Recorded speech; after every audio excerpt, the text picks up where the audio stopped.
Disclaimer, we'd like to note before the start of this interview that the opinions about to be expressed by the guest on tonight's Gettin Salty Experience podcast are that of the guest and do not directly or necessarily reflect the views of the host of the Gettin Salty Experience podcast.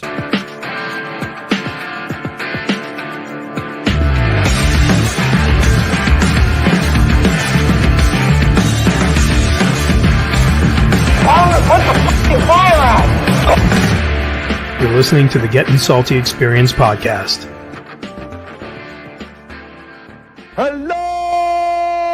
Hello! Thank God he's muted. Yeah, say you're muted. Thank God. Hello! Joey Schneiderman from the chat. I muted myself. There you go. Yes. Welcome back to the Getting All the Experience podcast. It's the only one. Like Lou said, I just saw this in the what do you call it tonight? The best firefighter podcast on the internet. Possibly the greatest podcast in the world, but you know, that I'm a little biased. But welcome back anyway. It's the one that brings the Firehouse kitchen table and Mike in a suit and tie to you. What'd you hit him with today, Coobs? Did you ask him If he had any underpants on, or if he was wearing pants. If he was wearing pants on. he's pulling a De Niro like Yeah, a casino? De Niro. Yep. Yeah, we got another old timer on. Am I allowed to call him an old timer? Oh, he's 84 years old. 84. He's still working. Back. No. What do you lose? Like, don't you You like like- fishing? What, Don't you like golf? fishing or Pick up golf? a hobby or something, will you? I don't know. Play some. He's running still or climbing something? ladders. He is. Good for him. Well, you can't get the fireman out of him, bro. That's what it is. What does he do for a living? He does lightning. Lightning construction. I thought he was fucking with us, actually. He's like, yeah, I do lightning construction. I'm like, That's like the old school. Like they used to put like the rod on the roof so Yeah. that when the lightning hits, it goes down. They run the wire down into the ground. not while there was a lightning storm, I hope. He's not doing it then. Trade Center had that, actually, believe it or not. It's like that. Let me get up there really quick. Yeah. Well, anyway, Lou's back for our foreign correspondent is back from Idaho. He was away last week. We missed him, but he's back. He goes on. I watched Philly Mac Daddy. He did a good job. He did a good job. Yep. So did Hank. Hank did a great job. Yeah, Hank was like, I'm not used to being on the other end of that. I'm used to sitting and getting my balls broken. I'm like, well, we can still break your balls. That's fine. Anywho, that's what we got, Mike. We got what commercial today? We got New Jersey Fire. And, I believe we do. And And FRC. Health and safety. Yeah, but you know That's what? what I think we got to do a rant first, really quick. Just I got to get it out of me. Oh, I gotta no. get it out of me. Let's say it was ranting off here. We're going to bring it on here, ladies and gentlemen. Here's Coop's rants without further ado. And away we go! Unshy and unfiltered, ladies and gentlemen, this is Coop's rants. Now, I asked Ruffy this in the freaking pre-show. All these nitwit morons marching around colleges wishing for the death of other people, bro. I mean, what are they missing, Ruff? Tell me what they're missing. A beating when they were kids. They never got their ass whipped by their parents. That's what the problem is. I always say that when I see a kid acting like an asshole. I go, you know what? That kid never got his ass kicked by his parents. He's one beating away from being a good person. Really. I mean, I don't know what the hell is going on.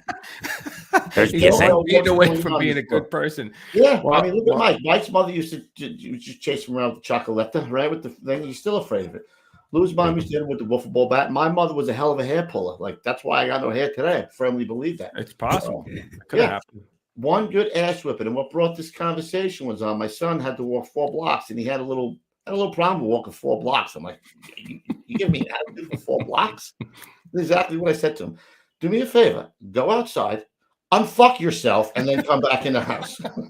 I had to tell him that because that's what being a parent is all about, bro. One good ass kicking into straightening you out into a decent You need a little human beat. being that can function in society today. That's all I got to say about that. Thank you.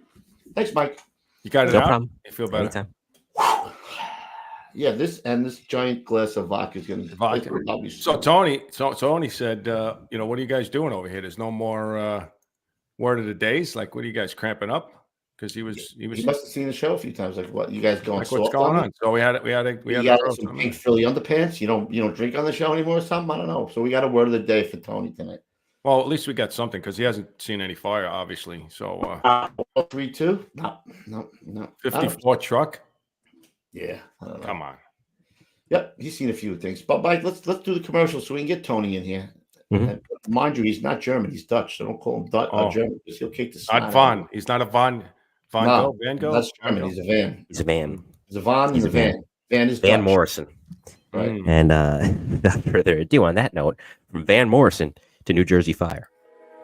Established in 1930 and under the current ownership since 1987, the New Jersey Fire Equipment Company handles a complete line of fire department equipment and supplies. Headquartered in Greenbrook, the company operates full 3M Scott service facilities in Ridgefield Park and Toms River, staffed by 10 fully authorized Scott certified technicians with a fleet of 6 fully equipped service vans.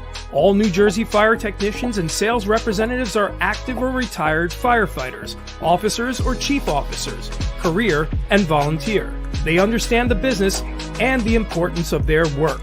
New Jersey Fire has represented Scott since Earl Scott entered the SCBA business at the end of World War II. Among other leading manufacturers represented by New Jersey Fire are Globe and Firedex Turnout Gear, Mercedes Hose, Task Force Tips and Akron Brass, Hygenol, Firehooks, Arctic Compressors, MSA Carnes Helmets, ChemGuard Foam, Alkalite and Duo Safety Ladders, BA Face Shield Protectors, Truckman's Choice Saws, Grove's Gear Racks and Washer Dryers, Supervac Fans, RPI, Streamlight, and many others. A New Jersey incorporated and based company, sales and service are limited to the state of New Jersey. Find us now at www.njfe.com. That's www.njfe.com.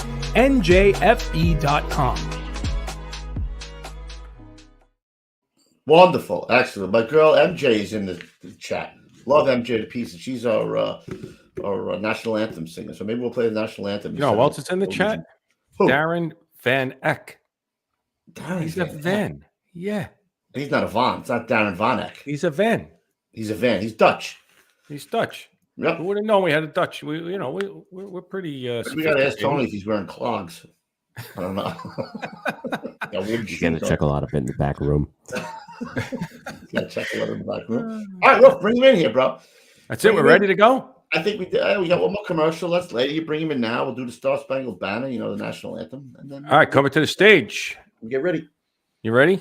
Yeah. Give it a test. Let me hear. All right. Coming to the stage, Tony Van Bommel. Woo! What's up, kid? How you doing, guys? Welcome to the show, Tony Van Bommel. That's how you got to say it. Yep. He Welcome looks to good, the show, doesn't he, buddy. Lipton? He does look good. Keeping himself in shape by climbing ladders at 84 years of age. You know what I He doesn't mean? like fishing. If you don't use it, you lose it. Bingo. That's what I'm saying. You could have used that one. We'll use that one for the old school tip of the day. Yeah. Right.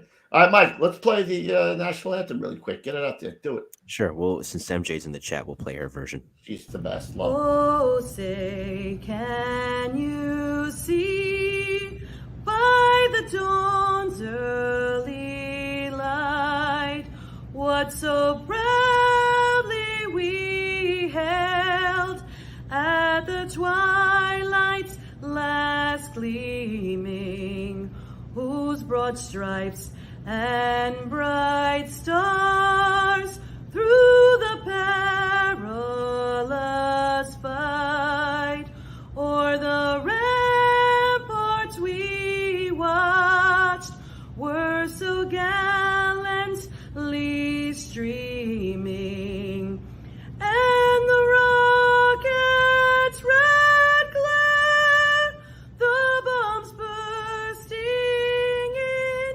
air, gave proof through the night that our flag was still there. Oh, say does that star-spangled banner yet wave o'er the land of the free and the home of the brave? Beautiful. Take that, you snowflake bastards. How do you like that? Well, folks, it's been a great show. We've had a great run. You guys are fabulous. Fabulous, I said. Fabulous, I said. Oh, by the way, Mike, do you know what the word of the day is today? Yes. The word of the day is Sheffield Avenue.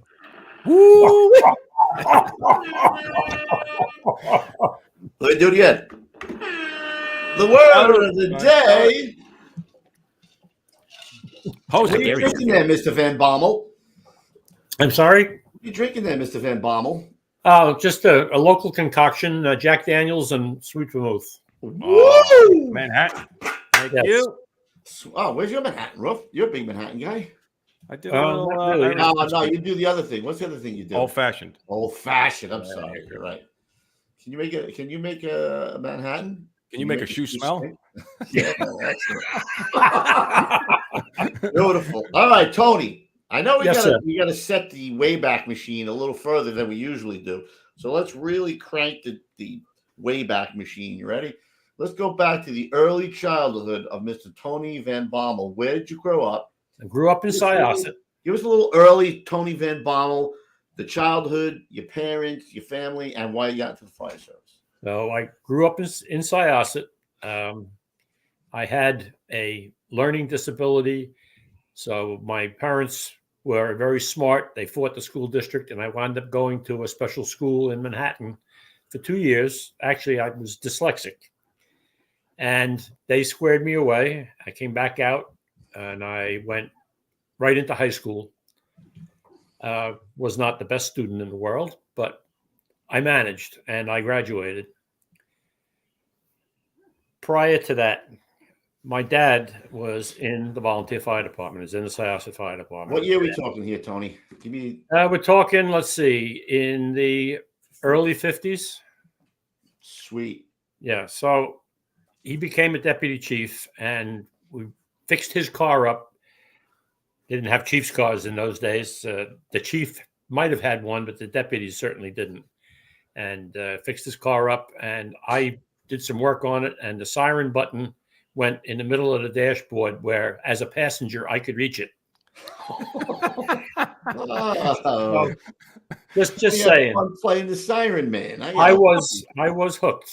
I was really hooked. I went to a couple of good jobs with him. We had a restaurant fire. I was changing.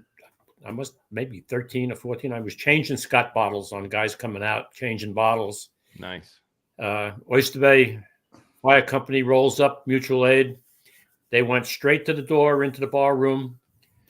Cases coming out into the. Hey, they got to save something, you know what I mean? And they did. They did very well. They made a grab that night. Good for them.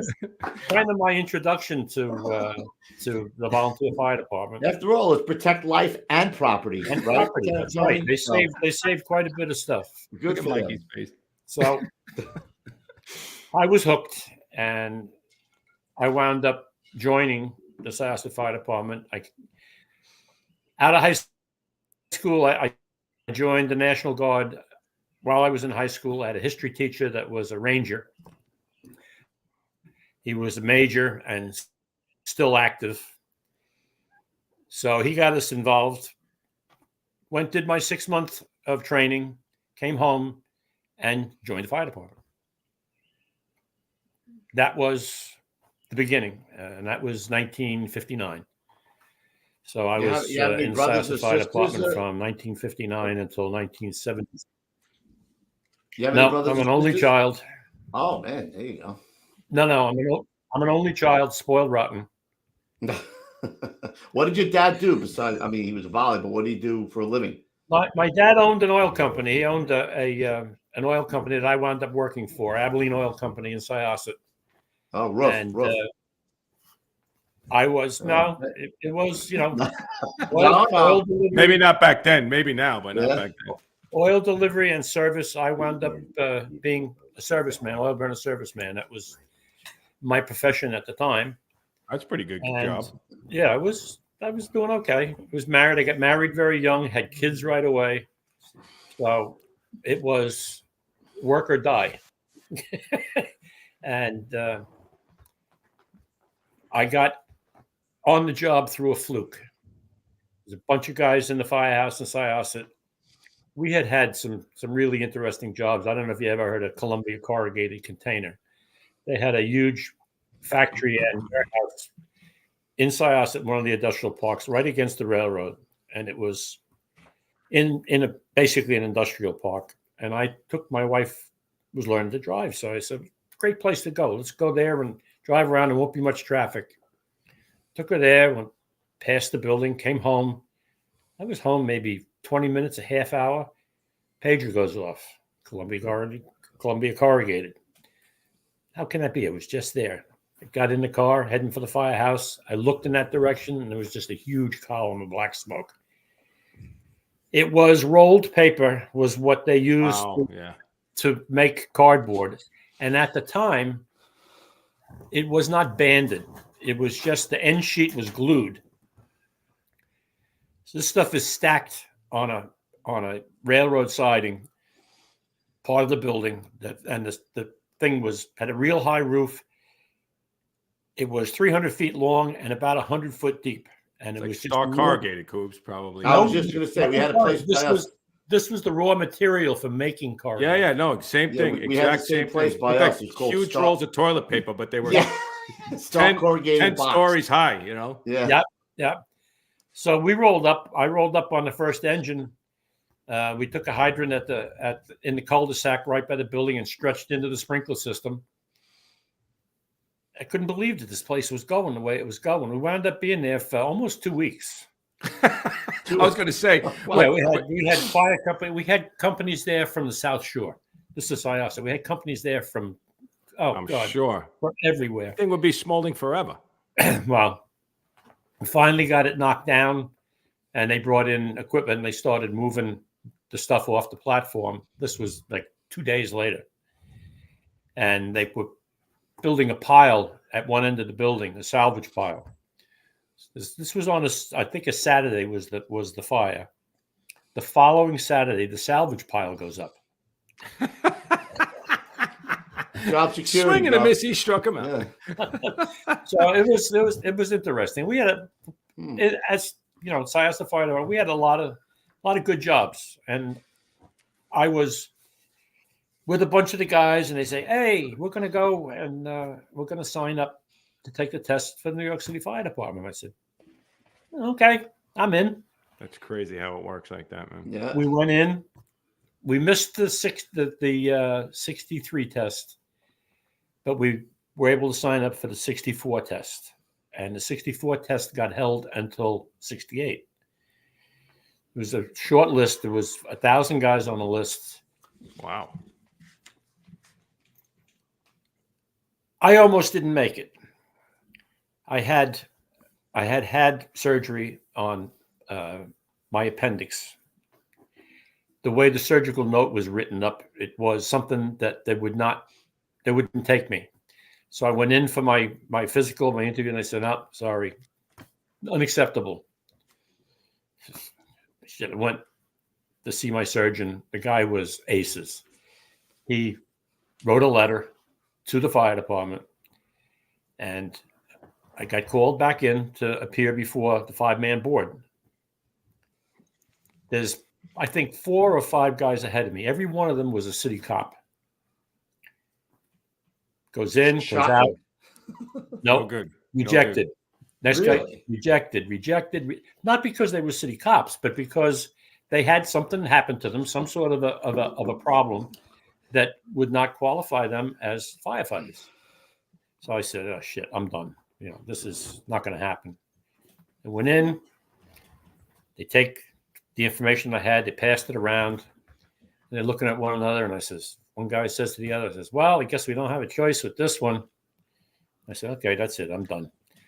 You're accepted." Wow. Needless to say, when I walked out of that office, I was probably walking about a foot off the floor. Yeah, floating. And then some. So I got appointed. You got it by the hair of your chinny chin. Yes. And, you know, when I took the test, it was a lark. And by the time that was 63, or when I took the test. By the time 68 came around, I really wanted the job. I was done with what I was doing. I was just, So funny, man. Yeah. So I got appointed on January 3rd, I think, 1968. Roosevelt Island. Me and Louis wearing diapers still. I don't want to make you feel bad, but Tone, that's it.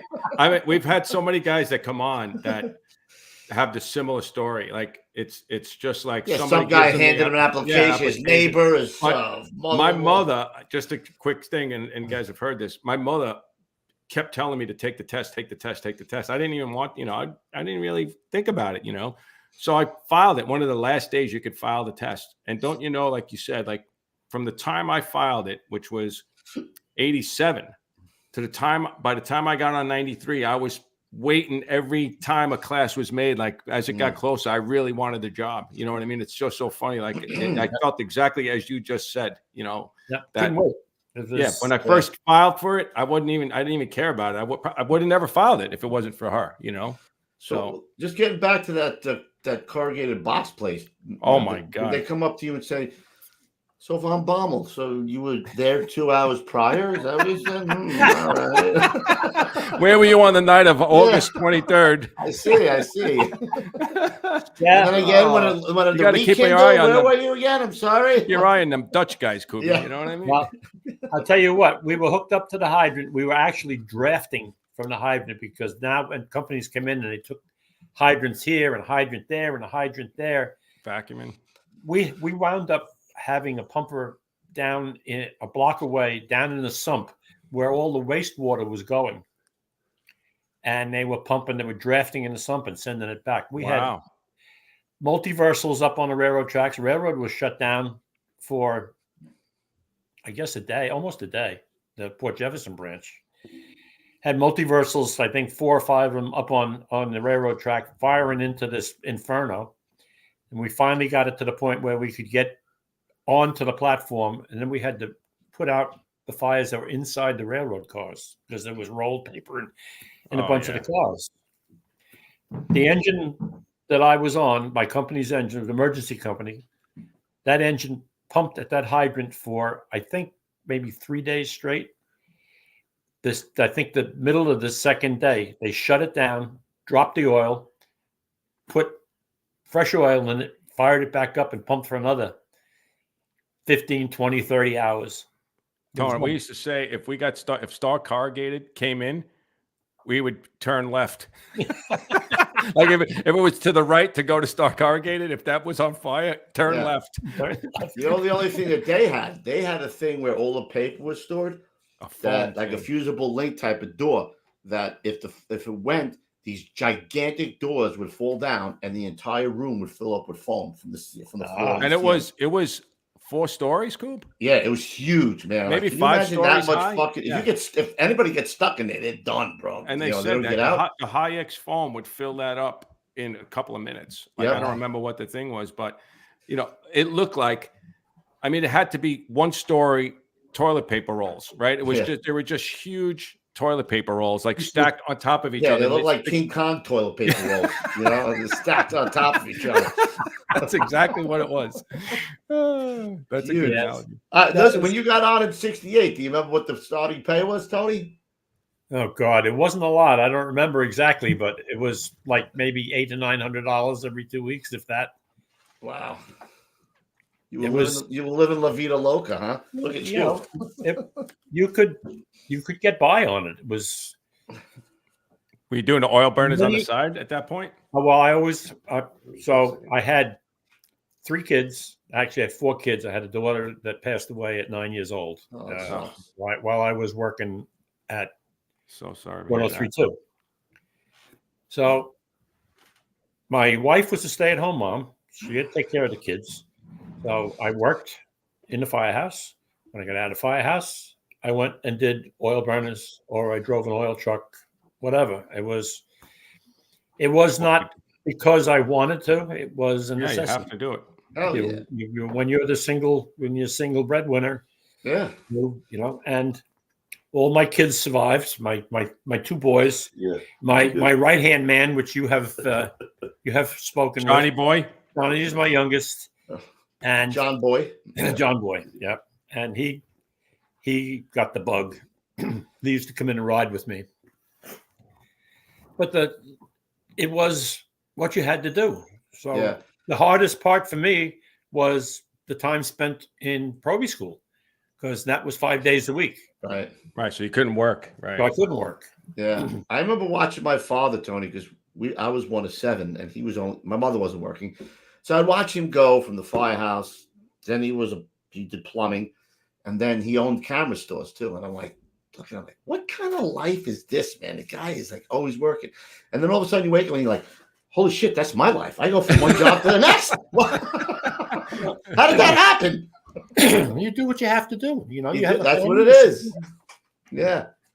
It was hard on the family. It was harder on the kids because I wasn't around as much as I should have been. So they managed to stay pretty much out of trouble. Really disciplined.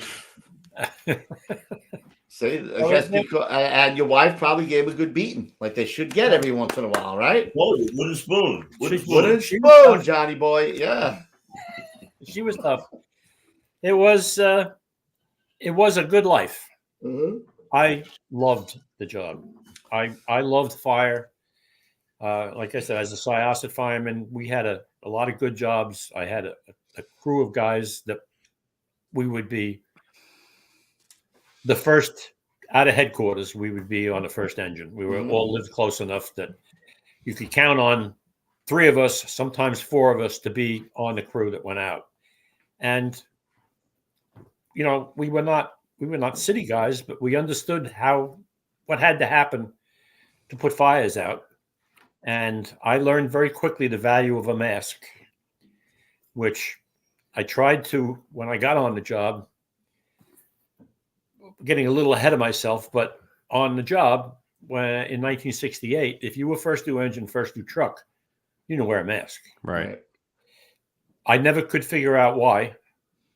It was just how we did it. Well, you spent a lot of time puking in the hallway, which was totally unnecessary, because if you spent the 30 seconds or 40 seconds it took you to throw your mask on, you had a better opportunity to do what you needed to do. Right. So it was what it was. Who was in your Proby class? Anybody that we would know? Any names that we know? Honestly, it's so long ago, I don't remember, and it's not anybody that I saw or worked with afterwards. How many weeks was it back then, Tony? It was 8 weeks. And was it over at the Rock yet, or was it still over at Rose Island? On Roosevelt Island. Right. Okay. 59th Street Bridge. Yeah. But there was a bridge from Queens onto the island. Right. So you go through Proby school, and then you get assigned to 302. 302 engine, South Ozone Park. Good spot. Yeah. Well, so while we were at Proby school was when they had the garbage strike. Oh, we were like the 5th week or 6th week into Proby school. So for the week that they had the garbage strike, they sent us out to different firehouses throughout the city where they had set up places to burn garbage. You could never get away with that today. Could you imagine? Could you imagine the people? They had Fountain Avenue. Yeah, it was nuts. That's crazy. So Fountain Avenue was, I'm trying to remember exactly, but there was a vacant area where there was nothing, no buildings, and they were just dumping garbage there, and we were manning hand lines. So that was the only thing I knew about the New York City Fire Department, was worked out at 290. That was the firehouse that we reported to, and then we went down to Fountain Avenue and we burned garbage for a week. Where was 290? Was it on Sheffield Avenue? Whoa! So that's where you got the bug. That's where you learned about Sheffield. Oh, I did it again. Yeah, it's a filthy animal. That's where you learned about them. Them. Right, those people. Guys. Those guys. So when I went to 302 engine, still a Proby. So I think I had just turned 4th grade. I got in January, so it would have been 6 months. Right. Did you catch any work in 302 at all, though? None. Not a thing. Really? Not a thing. The Viper's Nest. That's So a good quick spot story now. for you. Story. So the very first day, Proby report to the firehouse. So they pull the engine out on the ramp out in front of the firehouse, and I had my helmet up on the hose bed, my coat hanging, on the thing, and we're doing committee work. Pull the rig back in. Where's my helmet? Gone. So very fortunately, I was in the volunteer fire service, so I was able to commandeer a helmet. Acquire. You mean Acquire. somebody stole it? From one of the, Yeah, one we of stole the, it off the back of the rig. one of the neighbors stole it. The story gets better. Oh, wait. There's There's more. More. There's more. There's more. So I turned fourth grade, make a big dinner. One of the guys in the truck helped me. And department orders came down within a week or two after I turned fourth grade, looking for volunteers to go to a bunch of different companies. And one of them was 103. So I talked to one of the guys in the truck. I said, hey, if I wanted to put a transfer in, what would I have to do? The guy just sitting at the kitchen table. The guy says, hey, guys, the Johnny wants to go to 103. The Johnny wants to Good go place to to ask. 1. 2 weeks later, I was gone. Really? Yeah. I went on, August 10th, Wow. 1968. I had, like I said, I had just turned fourth grade. Reported to the firehouse for a night tour. And Charlie Gardner was the captain for 103-2. And walked in the door, introduced ourselves, met the guys that I was going to be working with. We put our shit on the rig. And, How many guys came with you, Tony? Was it? well, they formed the company, so it was a whole company. So it was like a chart. You were like a charter member of 103.2 then. Oh yes, Oh, Charlie. I was there from its inception to its demise. Yep, right from the beginning to the end. Wow. And how did it work as far as, because a lot of guys may not know in the chat, like where would you guys, you were in the same firehouse, how would 103 go and 103 Well, go? what they did was they swapped being first due every 24 hours. We would be first due one day. 103, the original 103 would be first due the next day. And what the engine did was we would back up. Firehouse was deep enough that they could put an engine in front. So 290 would go from the left side to the right side this way every day. Oh, so whoever was first due. Whoever was first due had a free. I was going to say you couldn't fit 2 trucks back to back. No. Right. I got you. So whoever was first due was up front, and second due was behind the engine. You guys were either first or second due at any job that was coming in that area. Yes, a lot of times we were first and second due. That's a home run. How do you beat that, man? They took a bunch of work away from 107, from 175. 175 was eventually up on New Jersey Avenue. Right. Originally they were on New Jersey, and then they moved to Bradford. Right.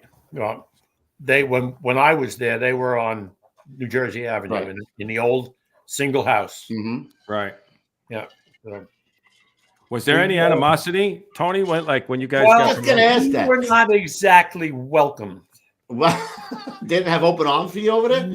No. They weren't cruel. such a snuggly firehouse too? I can't imagine. Yeah, I can't But- imagine. It's a warm and fuzzy.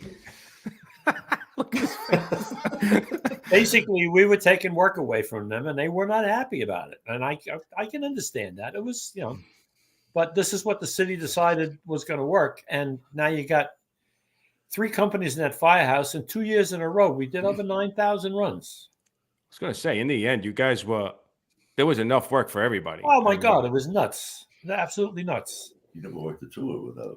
It was very, very seldom that you would go to work without doing something. It was at the very least, at least a car fire or something. Most nights it was an all hands, maybe a second alarm. When I first got there, if you went, I guess it would be north, going up away from Livonia Avenue, Right. going up the block, they were all wood frames. A bunch of them had already burned down, and I don't think I was there more than 8 months before they were all gone. Really? Yeah, they were five. They were like 3-story wood frames, common cockloft. Lots of fun. Yeah. Look at the smile on his face. When he's still Hold talking on, about Mikey. fire, bro. Put on that one picture where you have the 6-story buildings next to the firehouse. I think, yeah. Yeah, So- that was fully occupied. Yeah, so that's crazy to me because when I was there, there's just the Nehemiahs were there, right? Just the two-story jobs, the prefab jobs. Yeah, they when put I up went to afterwards. visit with you, that they weren't there. No, those gone a long time.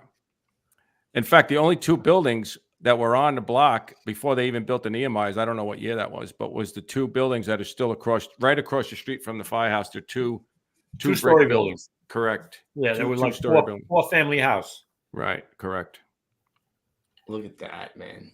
So when you get there, you were saying that the captain, how did he set Charlie everything up? Gardner was the captain. And mind you, all of these guys came from other houses, and because they had to have chauffeurs that were familiar with the area, if you just recently got out of there, you got sucked back. And some of these guys were not really happy about it. But we had a chauffeur that I worked with, Gene Patella, the sweet man, about as naive as they come. They used to get him with the telephone all the time. You know, the department phone, shoe polish, all the time. All the time. But I was first tour, walk in the door. We're there maybe in service for maybe a half hour. We get a run all the way up by 175, up on New Jersey Avenue, one of the commercial streets up there. It's the fire and hardware store. The second due. We had a Proby, so he got the can. Captain put me the irons, said, "You take the irons and just follow me." And we got there, put a ladder up in the second story. And it was one of these deals where the residents were in the front, and behind it, the single-story roof for the hardware store went out the back by another maybe 75 feet or more. So it was interesting. We're up on the second floor pulling moldings and whatnot. And now, Half hour, Coops. and I was there.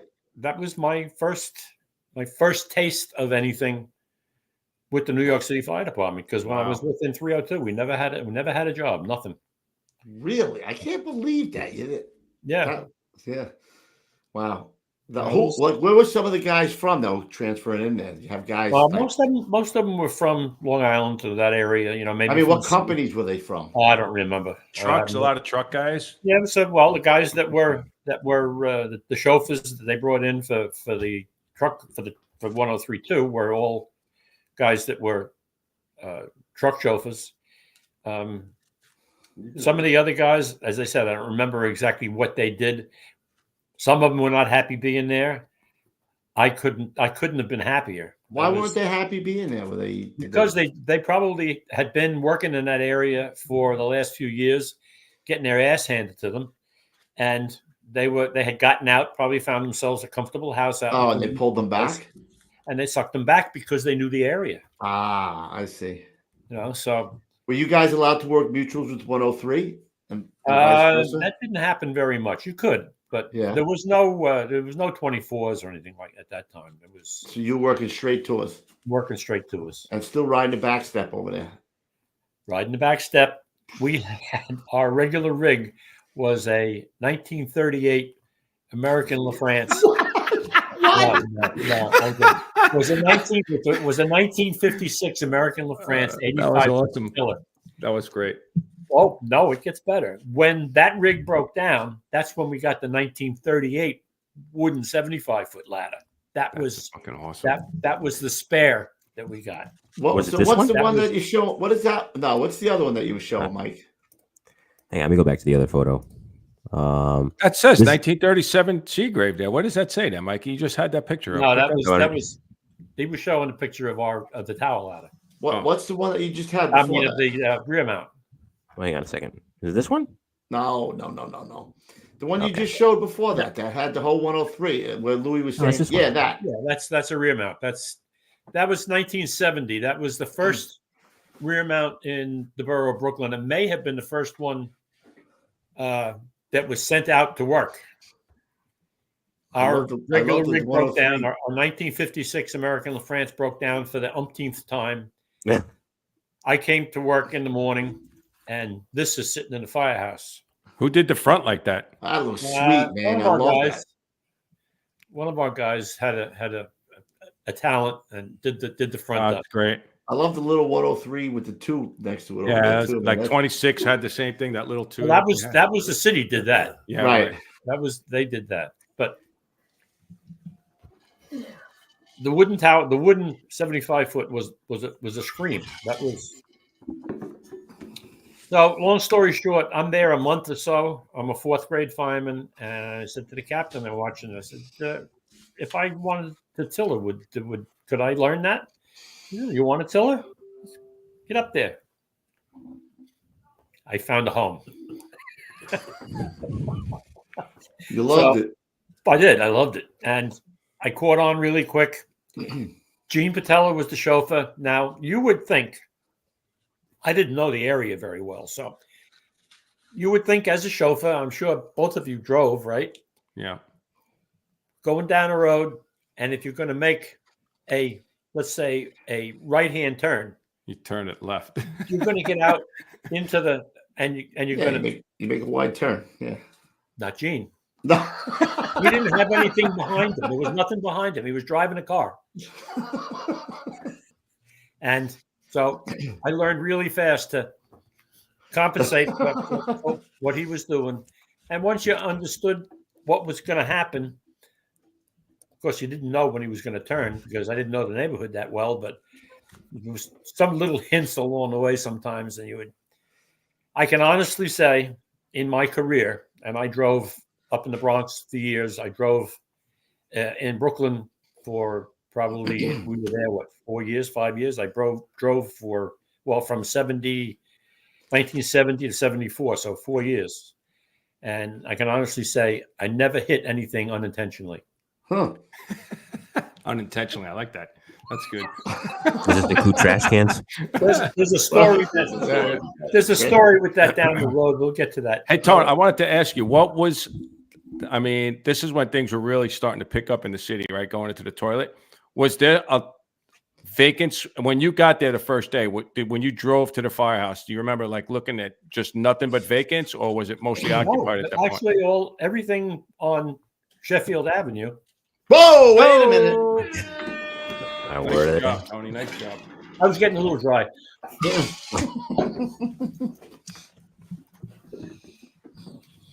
Everything on the street that the firehouse was on was occupied all the way down the block. There was no vacants there. There was vacant stores on Livonia Avenue. Some of the vacant stores were, what's his name? We were just talking about them. Fortunoffs. Oh, fortunate. They had several stores on Livonia Avenue, and most of them were vacant. A couple of them were still almost occupied, but on the verge of going vacant because they've just burned them out. But most of the housing that was along there was all occupied. It was nuts. It was crazy. What about by the time you left? Everything was still there. There was more vacant buildings heading towards 120th district and heading towards the railroad on Dumont and those roads. There was a bunch of vacant buildings, but on the street that the firehouse was on, that was still fully occupied. That would be Sheffield Avenue, would it? Ah!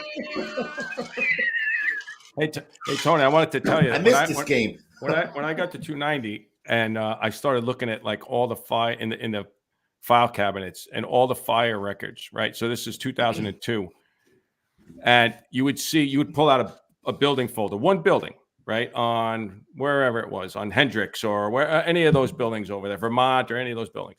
You pull it out, and you'd be like, in that one building, I would open the folder. In that one building, there would be a fire for whatever it was, July of 72.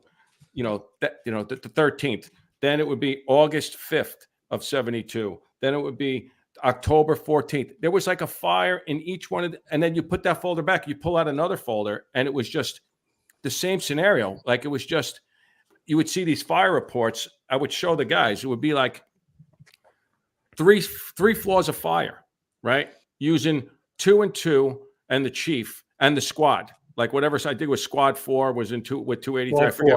Right. I forget which, but it always seemed like it was 2 and 2. It was 290, an engine from somewhere, 103, 103.2, and squad 4, and all, whole Dalfa will hold, right? It was like incredible. And then you would look at it a week later, and it was 3 floors of fire again. Like it was just these constant like regurgitation of all of these buildings. I guess, it was probably a little bit later than when you guys got disbanded as well. Obviously, all of the 70s and into the 80s, that was happening too. And then they started knocking the buildings down, at that point, I think. But. Well, they had I got there in 68. So at that time, if you were in a building, if you wanted to get out of the building and if you were looking to get into city housing, which are, people wanted to get, because the buildings that were there, even though they were still occupied, most of them were, pardon my French, were a shithole. Right.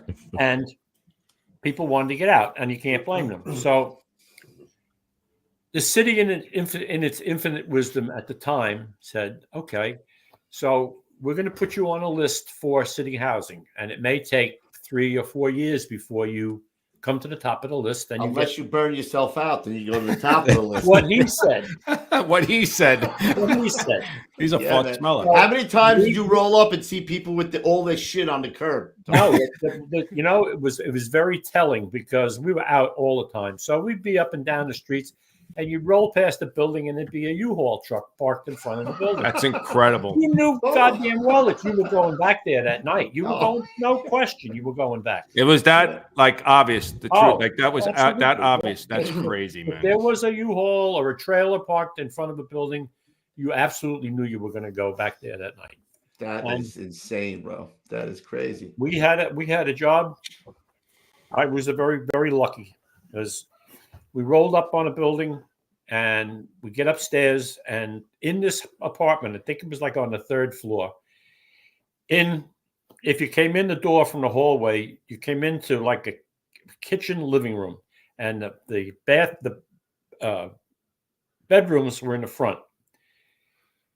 There's a pile of furniture, looked like somebody had just made a pyramid of old furniture, and it's going. We get in there, so the lieutenant says, tell the engine to stretch the booster line up here and we'll knock this down. He says, Lou, I got this. I'll go to the front and I'll yell down to them. I go past the fire, go into the bedroom. Thank God I picked the window with the fire escape. Because when I got to the window, I threw the window open, I turned around, and here comes the fire. Wow. Place lit up. They lost the can man dropped his can. They had to bail out into the hallway, and they thought I was dead. So I get out there and I yell them, you better stretch a line. Get the booster. I didn't pass the booster at that time. So it was just dumb luck that I picked the right window, because otherwise I would have had to jump. The place lit up. I don't know how much work you guys did in old tenement buildings, but these places were built at the turn of the century or a little bit past the turn of the century, and everything was painted in oil-based paint. Right.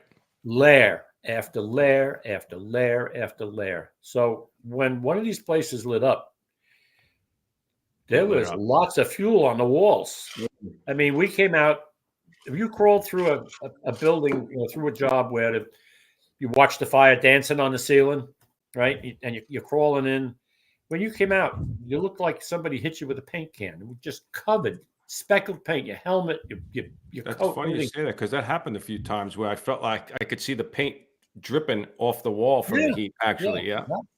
It was interesting time to be a firefighter. When Tony, I wanted to ask you how long did it take when you're there for like a little bit of time, right? And you're starting to go to more and more jobs every tour that you work in.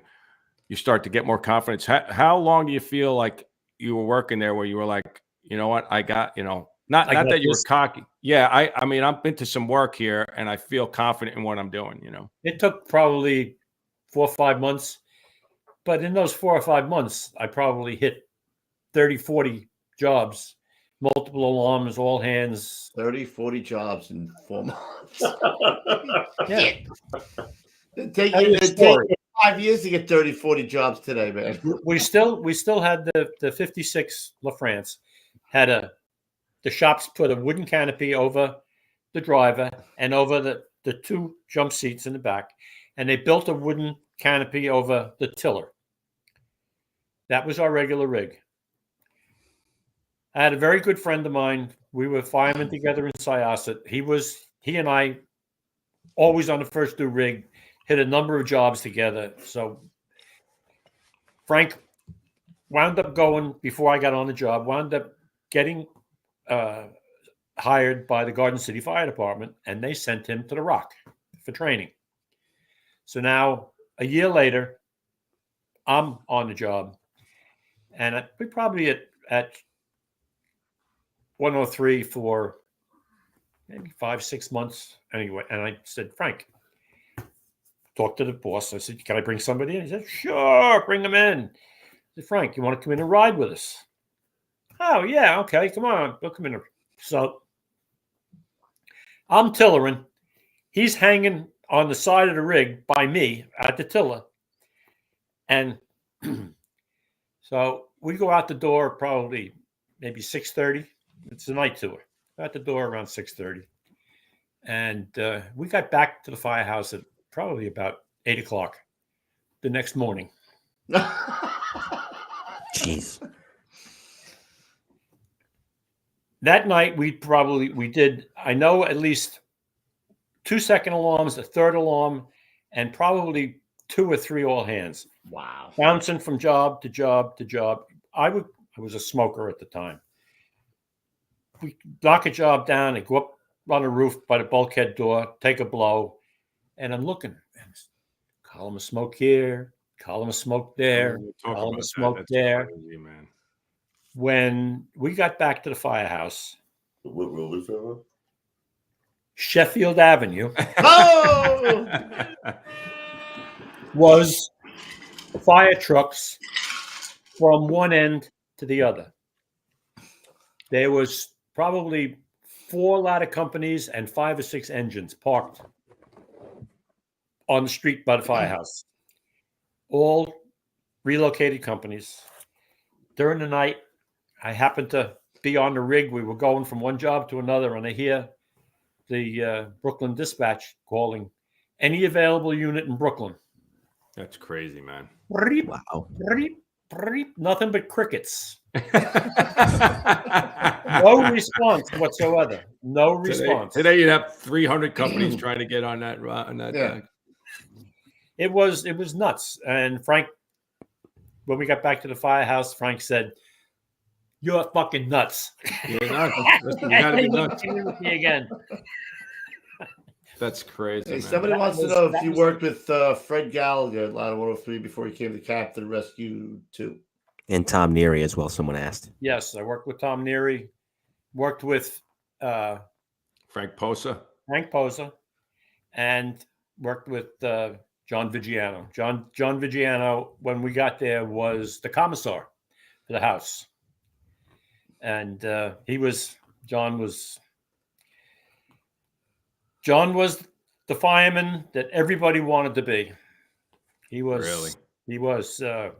was a really great guy, great fireman.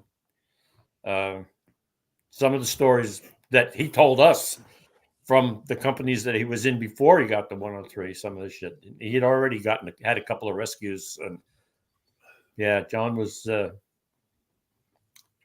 genuinely nice man and a fireman's fireman. Wow. I mean, what other accolade can you get other than that from a No, guy? you can't. He's a good man and a good fireman. Nope.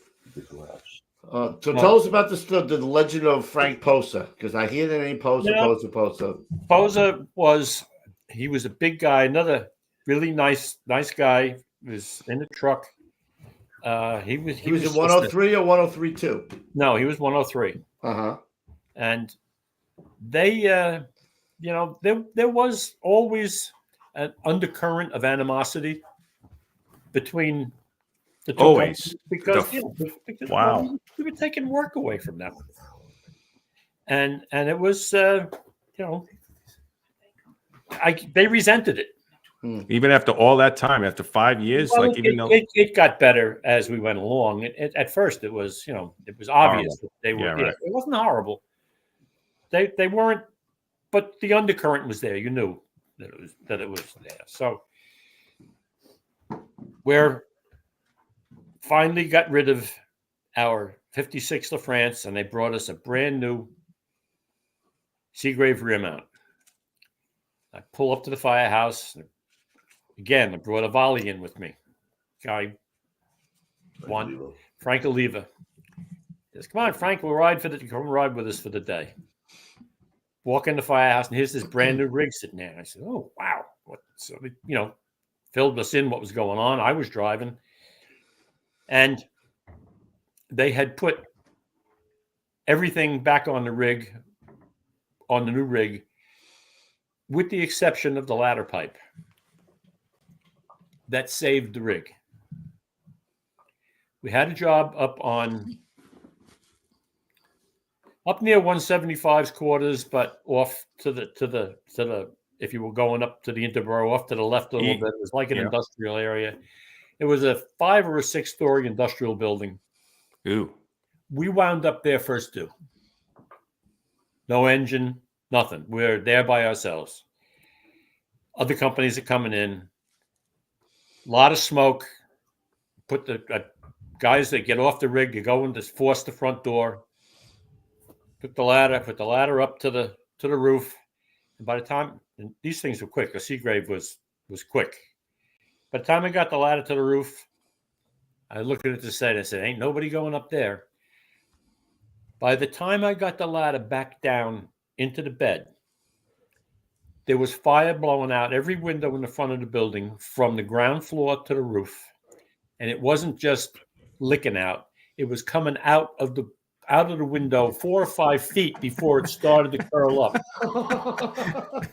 Under what pressure. Had happened, it was a windy day. What had happened is I don't know when it happened, but the roof tank collapsed and took out the backside of the building.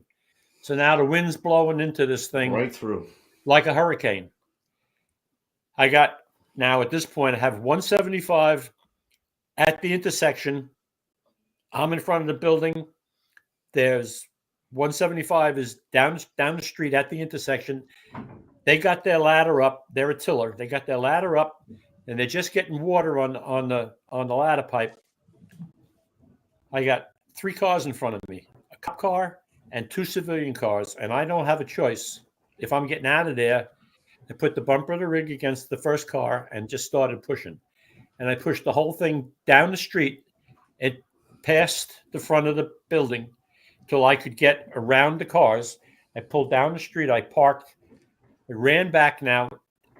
75 is trying to get the hell out away from the building. And there's an engine company in the intersection with a hand line. And they're playing a hand line into the building. And I ran up to give them a hand. The building collapsed. The whole thing came down. Where I was standing with the engine company, when the smoke cleared, we were surrounded by brick, but nobody got hurt. Wow. Where I was parked was 5 feet of brick in the street. So you never hit anything unintentionally. Right, You unintentionally. There you go. And it saved the rig and yourself. Frank is in the front seat of the rig. The window's down. There's embers flying, and he's putting out fires on the passenger seat and on the rig. The lights on the side of the rig are melting. It was time to make haste and get the hell out of there. That was a fun job. We wound up going to, I think, 2 other jobs that were caused by that. Oh, the brands. Yeah. Wow. The brand patrol. Pretty much. Did you guys have a fast turnout back then? Like the reputation is today? Oh, like, yeah. You really felt like that was something that you took a lot of pride in back then? Yeah. Thank God they had 4 poles. Yeah. I tell guys all the time, I used to tell the covering boss, like, I'm like, you ever work here before? He's like, nope. I'm like, don't take the stairs, man. I'm not gonna have time. Like, They'll leave you. Well, now figure. So some nights there was 2 engines and 2 trucks because the TCU used to come in from, I guess, 4 o'clock in the afternoon till midnight. Right. They had 2 sections there and a TCU. Yes, they had the ladder 103, 103.2, 290, and the TCU. Holy shit! That's crazy. Yeah, the kitchen was a lot of fun. I would say so. Wow. That had to be mayhem. It was. It had to be absolute mayhem. It was fun. It was everything that it was cracked up to be, and then some. Yeah. We went. We talk about it all the time, what the kitchen table is like, and no matter what time period you're in, like the kitchen table just transcends time. Like I can imagine sitting at the kitchen table in the 1970s, guys talking about whatever, the Vietnam War, the 69 Mets, you know what I mean? And then you can it's the same no matter what time period you put the kitchen table in. It's the same, right? Bob Daly. Lieutenant Bob Daly? I believe so. Yeah, yes, I did. He was 103.1. I believe so. 103.1. You guys, with all the work that you were doing, like when you guys just started there, you just come out of the engine.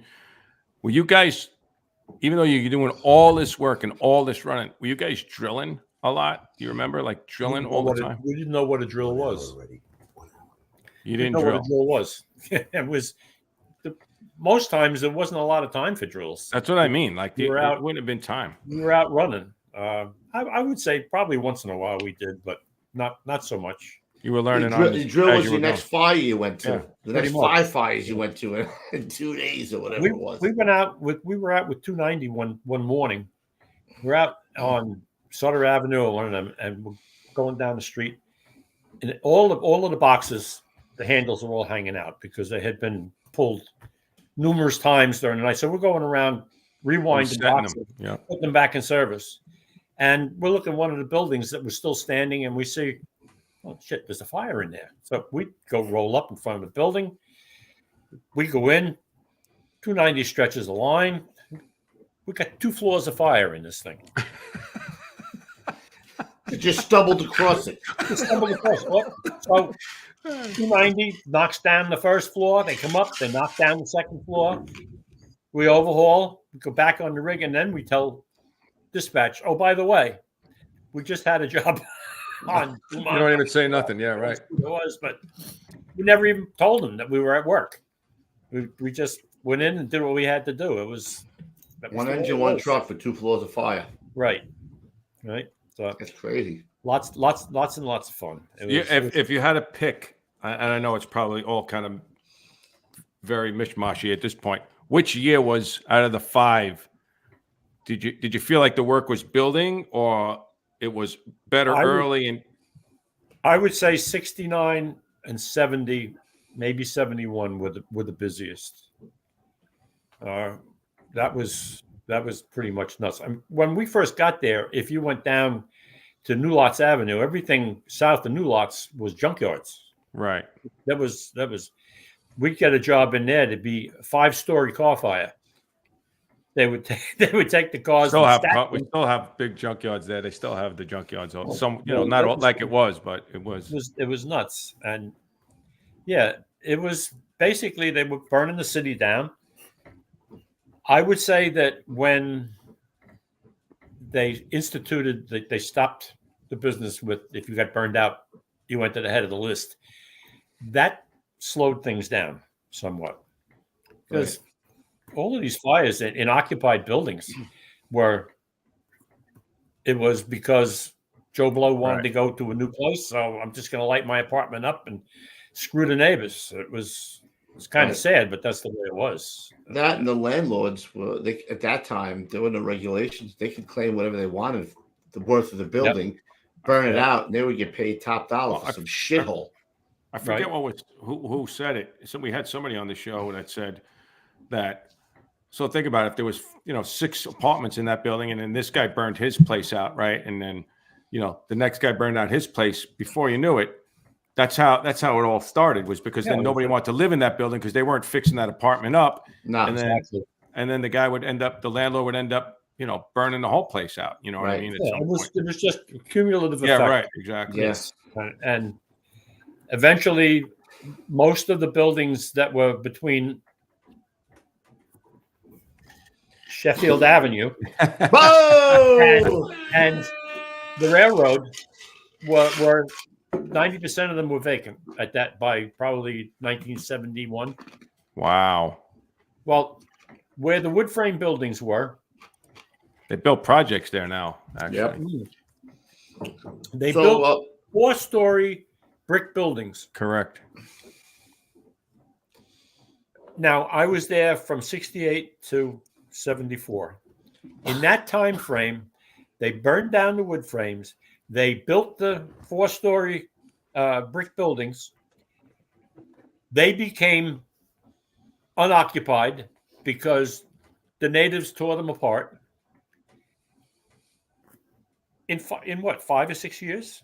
Wow. It was nuts. It was a crazy area. I always swore that if they were ever going to give the world an enema, East New York. What do I say? What do I say, Coops? That place is what? What? The armpit of the earth. The armpit of the earth. So that's 2000. That's not 1970 or 1974, I can't bro. even, dude. Wow, can you imagine what was it like on 4th of July there?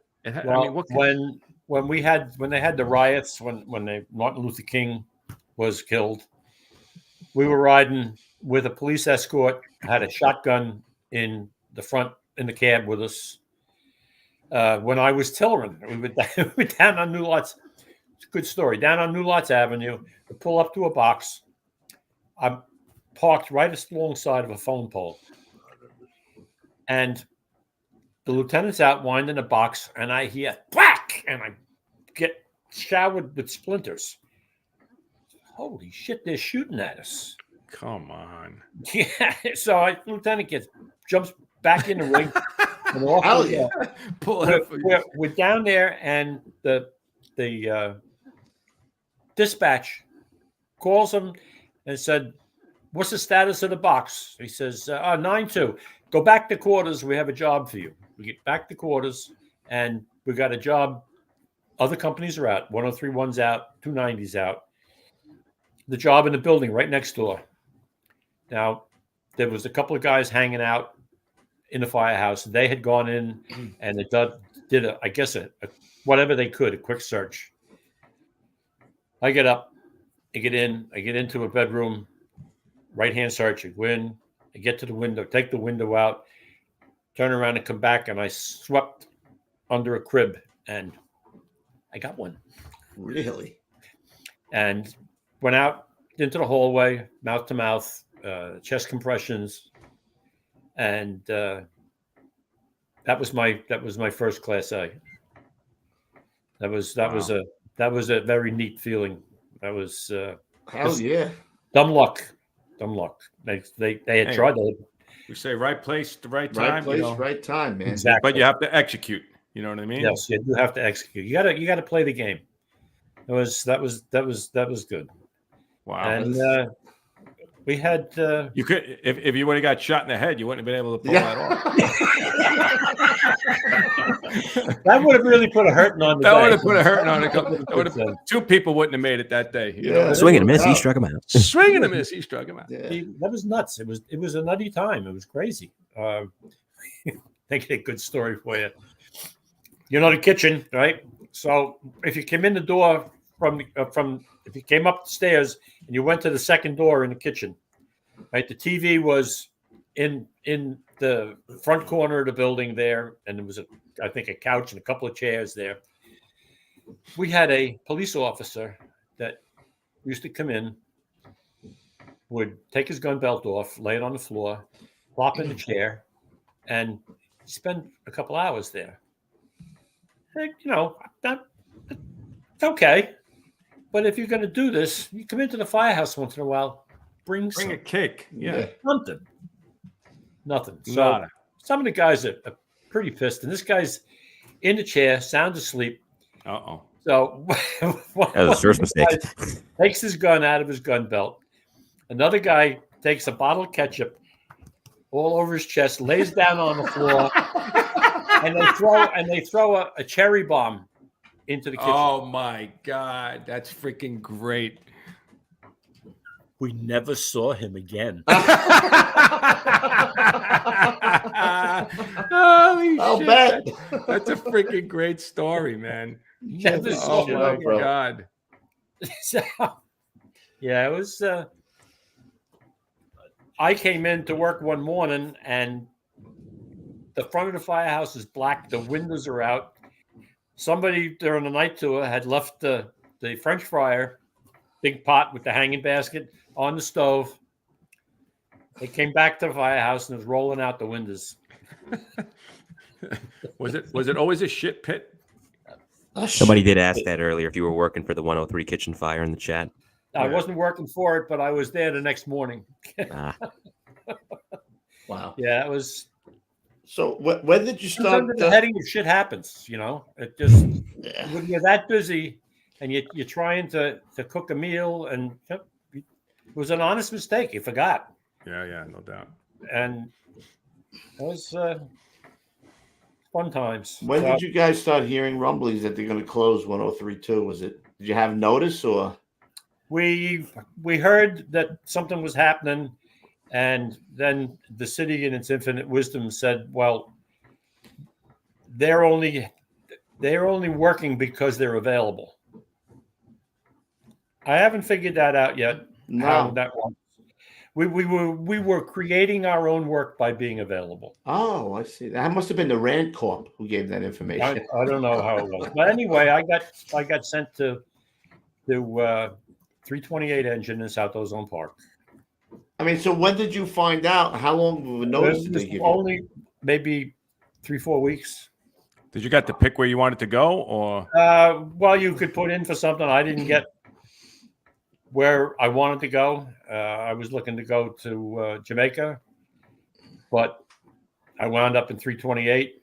I was there for, I don't know, maybe less than a year. I was there when they had the layoffs. I didn't get laid off, but I got transferred. And I got transferred to 96 engine in the Bronx. I was there for, 6 or 7 months, never had a job. I think 2 or 3 days before the layoffs, I'm working, I got the nozzle. We catch a job in one of these long bungalows, in one door, down the hallway and out the door at the other end. Things cooking pretty good. I got the knob. I go in, working my way, and I get out the other end and went right to the hospital.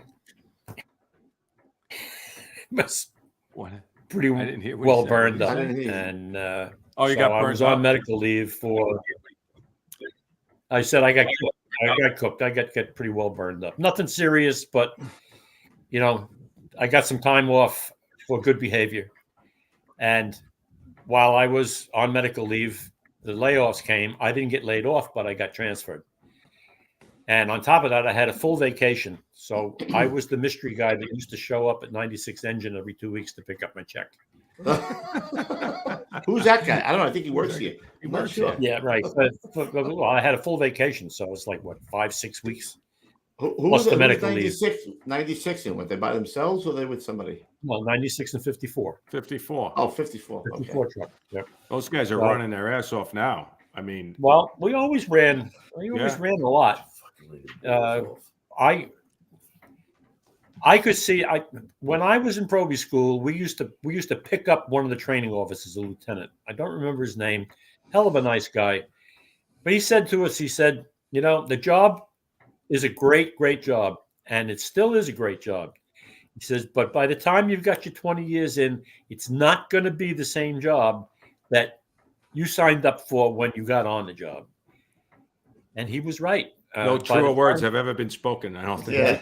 By the time I had my 20 years in, they were just starting with the EMS, where they were calling the engines to help the EMS. And Right. you never got to see the health and hospitals guys. But the guys in the green outfits. If there was one of them under 300 pounds, it was an oddity. So the engine was going to help, move patients and that kind of stuff. So I could see the handwriting on the wall, and I loved the place. We had a lot of good work. Was it a big difference, like coming from Brooklyn going up there, like when you first went up there? Well, Did you? The difference was the buildings were 2 stories taller. Right. That was the biggest difference. There was some neighborhoods. 96 and 54 is in a very unique position, because if you go south from there, you're going down towards the water, and most of that was wood frames, 2 families, 4-family homes. The difference was that was a mostly Puerto Rican neighborhood.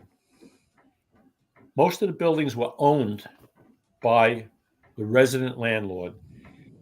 They took some pride in their buildings. Took care of it. And, Yeah.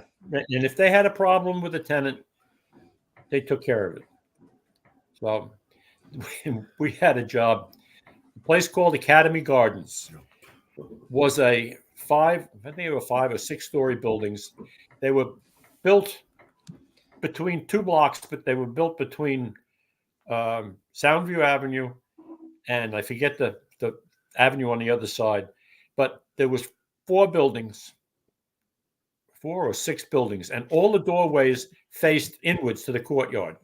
So they had an entrance at one end, an entrance at the other end, and they were gated off. They had the gates, and they had a guard there so people going in and out.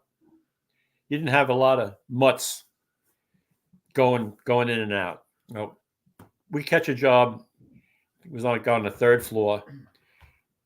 The engine goes in, they take their roll-ups, they go up, they hook up, they open the door to the apartment, they're ready to hit the fire.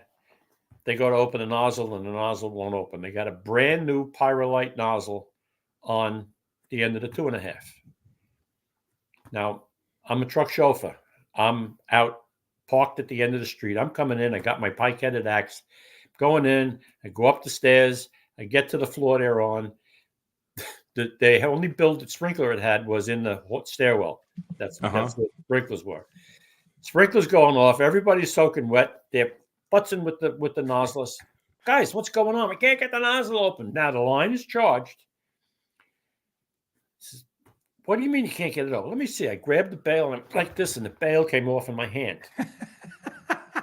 Thanks, Truckee. Yeah. So I asked, I said, you guys, they had their bag. I said, you guys got another nozzle? Yeah, we got a nozzle. I said, stand by. Took the pike-headed, I shut the standpipe off. Took the pike-headed axe. I blasted a hole in the first length.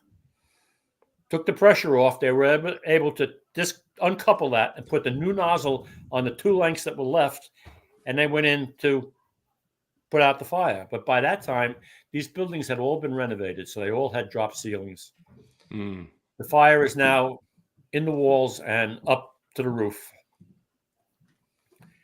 Come out of the building, and the chief's standing in the courtyard. He's all by himself.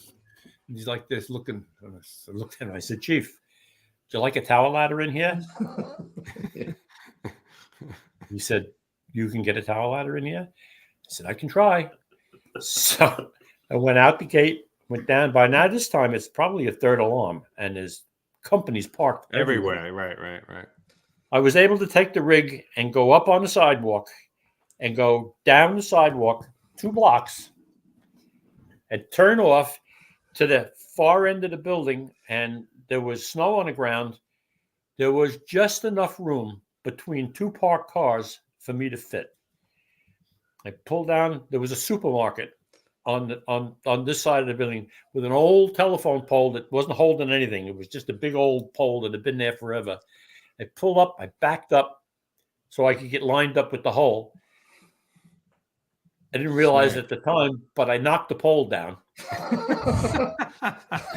Well, another intentional. Wait a minute. That was the one hit that was unintentional. No, it was intentional. You needed it out of your way, bro. Needed access, right?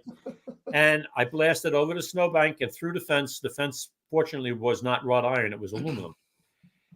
I just blasted through it. I drove down the courtyard, and the chief is standing in the thing like this, going. Now that's a chauffeur, baby, right there. You get one of these for that, bro. They got a line stretched in to the rig. We got water, and we were the only company that had water on that side of the fire. Everybody else is out in the street. It was cool. It was good for you. Another high point. You guys were chauffeurs, you tried to do the best that you could do. You tried to put yourself in a position where you could be the most valuable. And that was just dumb luck that I was able to get from where I was parked. No, that was skill. Skill. Skill. You don't tell him. Under this man. You got to give. The cunning.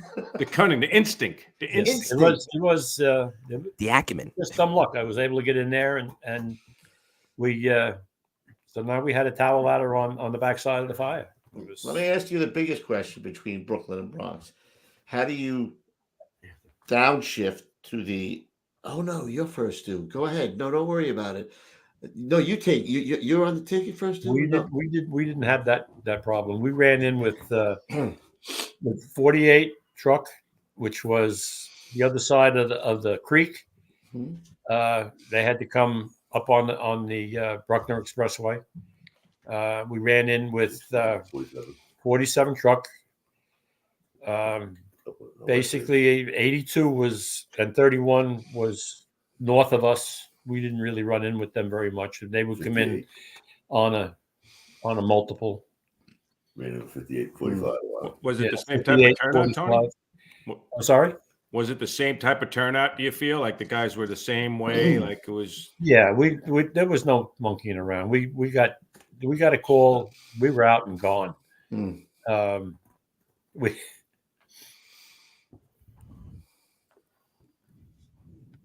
It was... Just trying to think how to say it. Different in... I see it. I don't... There was really no animosity amongst the different companies as far as who was first that I knew being first due and second due. I didn't see that. I saw guys that when you showed up, how you showed up, that's what you did. If you got there first due, you were first due. You got there second due, you took second due position. It was no arguing about we were supposed to be first due. Right. Now, are we talking about the Bronx or Brooklyn? The Bronx. Oh, okay. All right. No, there was. If you didn't get out quick in Brooklyn, you didn't get it. You snooze, you lose, brother. That's exactly right. That's why I said, thank God. God. Has not changed.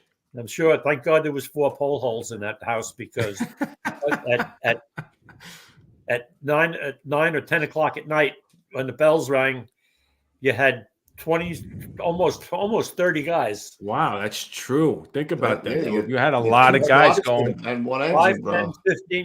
You had 20 some odd guys. If they were all upstairs, sliding the pole. And When did you guys get a chance to rest between runs? Because you were running 9,000 runs. Come on. You must have went home exhausted.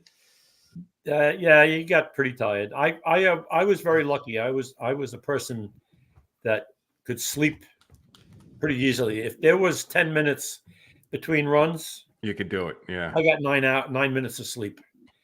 Problem with that was that after the 18th, 19th, 20th run at 2 or 3 o'clock in the morning, you get up and I would slide the pole and I get in the rig and I'd have to ask the boss, this is, where are we going? What are we doing? Right. You're just gone. Sometimes I would be out the door and I'd be a block away from the firehouse. And fortunately, I was always headed in the right direction. But you would be in la la. As a chauffeur, right? As a chauffeur, you're just running through the motions, man. It was guys in the firehouse probably smelled like what did it say, Mike? The Bronx Zoo. The monkey house at the Bronx. The monkey house at the Bronx. Oh, no right. doubt. I have to say back in the day we had a matron that used to come in and do the beds, right? Which was nice. So the beds got changed, and now, a lot of guys don't know what that is, but that was usually a widow, right? A widow right. Of a fireman, and she would come in and make the beds, and you guys would the war from the war. You guys she would get a small stipend or something, right? Right. That would come out of your house tax. She got a check, or she got paid. There's a good show, Roof, for the history of the matrons, or another documentary. That's what I just said. I mean. Yeah. No, there you go. Yeah, the history of the matrons. We had a job one day on Bruckner. No, what's the Westchester Avenue? Westchester Avenue had the L going down it, and it was 90% commercial structures, stores, a couple of nightclubs, betting parlors, you name it. Just the Lexington store. So we middle of the afternoon catch a job up on Westchester Avenue, and it's a betting parlor. And in the front of the betting parlor, facing the street, is a place like you would have if you wanted to make change. They had a cash check-in, cash check-in, or Lexon or something. Right. So now, mind you, there's glass, plastic this thick, Lexon, and there's a woman back there, and she's taking care of customers. And in the back, you went in the door, you walked down a hallway past the door into where she was, which was the door happened to be way in the back, and you went into a room, and there was like 3 tellers. They would be like in a bank. Well, somebody didn't like their operation. They went on a roof. They kicked the roof vent over. They dropped a couple of bottles of gasoline down and set the place up. And we get there. The girls that were in the booths, they were able to get out, but the woman that was in the front, they got out quickly and obviously never gave her a heads up. They did a Costanza. Now we roll up and she's in there, and the engine's coming in. They're going to make their way down the hallway. We're trying to cut our way into this place. Glass, yeah. Nothing. Saw, wouldn't touch it. We started banging at it with axes and halligans, and needless to say, the woman died in front of us. Wow, that's sick. Yeah, it was ugly, and that's still not easy to get to force. No, like that glass is not easy to force. Yeah. That was one of our first experiences with that kind of stuff, and it was really nothing you could do with it. We caught a job on Westchester Avenue again. We roll up, and there's just a very light smoke condition in the building. So truck company put a ladder to the roof. We get up on the roof, and we get to the back of the building where the utilities are and where the air conditioning units and the rest of that stuff are. And we got a little fire going back there. So let the bosses know, hey, we got a small fire on the roof in the back here, blah, blah, blah. We go to the front of the building, and there's people laying in the street, firemen in the street, laying body here, body here, body here, body here. Light smoke condition. What do you do in a light smoke condition, Lou? Take your mask off. What he said. Place was loaded with CO, and they just Holy went. shit. Wow. They were dragging guys out of there left and right. Just you don't know. Usually it's like They said something like that where it's like a funky like smoke or something like that, like some type of chemical or something that guys weren't, happened at the phone company fire, right? All that stuff. Those guys were breathing that stuff. I mean, that turned out to be a big fire afterwards, but a lot of those guys were breathing that stuff in for a long time without masks, right? Yeah, it was nuts. I tell you, I learned early on in the volleys the value of a mask, and I was very, very happy when the job said you will wear a mask. That because, like I said, I got tired of puking in the hallways because when we first do it, it was nuts. And that's why you're 84 and talking to us right now. Maybe. There's the health and safety tip right I there. want to ask between you and Louis, when did how do I put this? Fast driving of 290 and 103 start? Because you both worked there, Louis.